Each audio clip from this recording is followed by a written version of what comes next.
Hello les amis, bienvenue sur ma chaîne Maki Intuition. Je vais vous faire votre carte de vos vérités cachées. D'accord? Donc, qui va vous parler de vos motivations réelles, craintes enfuies, besoins ignorés, désirs refoulés. Alors, êtes-vous prêt ou prête à y faire face, à accepter que les situations cachées soient mises à jour et à cesser de laisser vos peurs vous contrôler?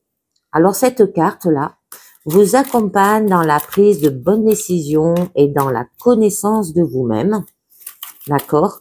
Et on va voir de quoi ça vous parle. Et elle a sauté. Et on a la 51 qui vient de sauter, les amis. Alors, attendez, je vous étale le jeu en cas où il m'en redemande une autre. Des fois, ça peut arriver.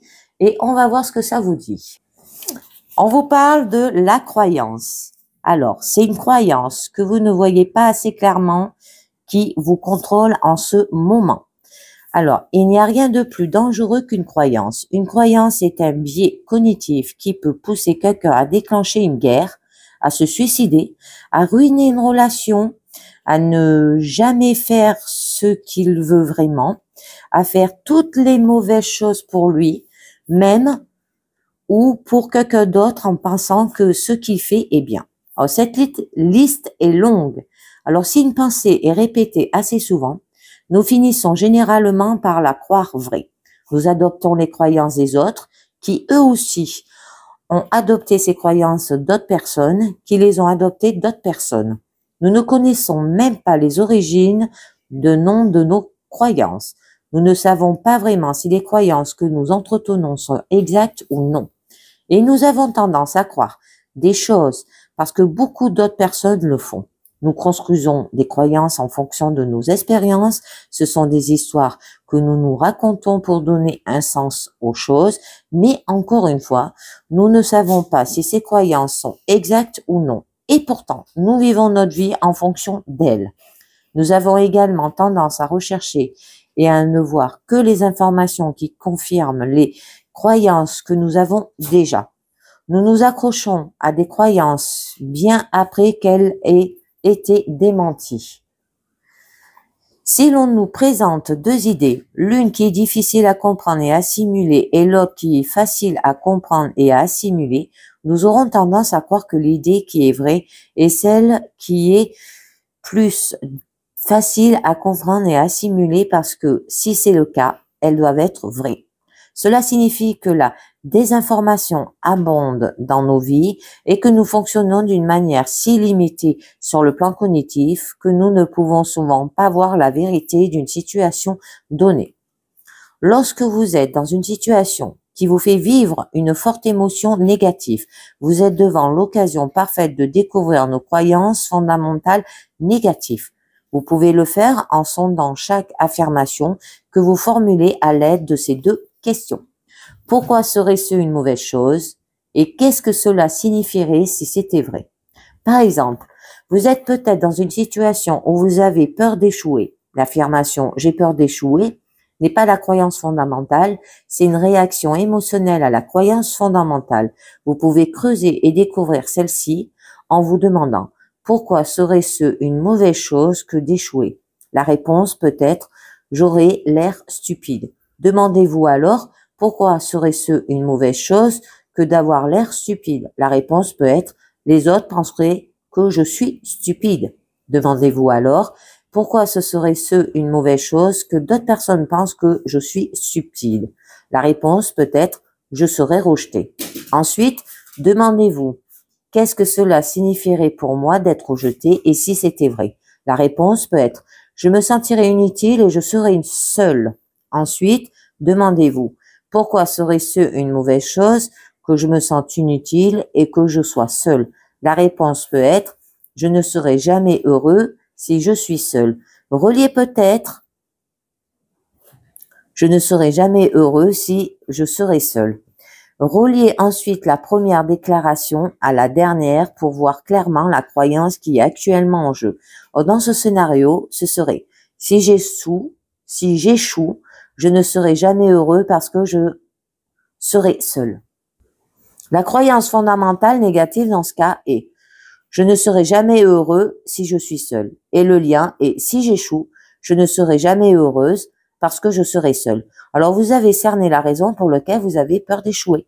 Souvent, une croyance fondamentale comporte plus d'une couche et elle diffère d'une personne à l'autre. Ainsi, un autre peut avoir la même peur de l'échec, mais une croyance fondamentale très différente peut la sous-tendre. Lorsque vous découvrez une croyance fondamentale en vous-même, elle peut souvent vous sembler totalement illogique.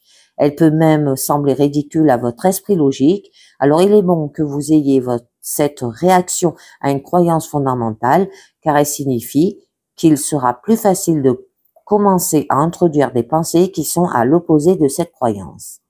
Il est plus facile de s'éloigner d'une croyance qui semble ridicule que d'une croyance qui a du sens. Mais vous devez vous rendre compte que même si elle semble ridicule, elle est bel et bien une de vos croyances et elle a donné lieu à des manifestations physiques correspondantes. Elle vous affecte donc beaucoup et vous empêche de vous sentir bien. Découvrir vos croyances fondamentales est un processus qui prend du temps et de l'entraînement. Alors, il n'est pas facile de dépasser la couche superficielle de vos pensées, sentiments et réactions pour trouver les croyances qui sont en dessus, mais un exercice très bénéfique. Alors, une fois que vous avez identifié vos croyances fondamentales auto-limitantes, vous pouvez les examiner et décider de ce que vous préférez croire. Vous pouvez travailler à les changer une par une. Avant de commencer, je voudrais vous présenter une analogie qui vous aidera à comprendre le fonctionnement des croyances. Je veux que vous imaginez une table, le dessus de la table représentant la croyance elle-même. Alors, les pieds de la table représentent les preuves que vous utilisez pour soutenir cette croyance. Et puis, vous imaginez qu'il y a de la colle qui fixe les pieds de la table au sol et que cette colle représente la récompense émotionnelle en vertu de laquelle vous conservez votre croyance. Vous remplacez cette croyance, vous devez procéder comme suit. Décidez si le gain émotionnel associé au fait de conserver la croyance vaut le préjudice que cette croyance vous cause. Si vous décidez qu'il n'en vaut pas la peine et que vous êtes prêt à remplacer cette croyance par une autre, cette décision dissout l'ancienne croyance qui ne colle plus à vous, de la même manière que vous dissoudez la colle qui maintient les pieds de la table au sol.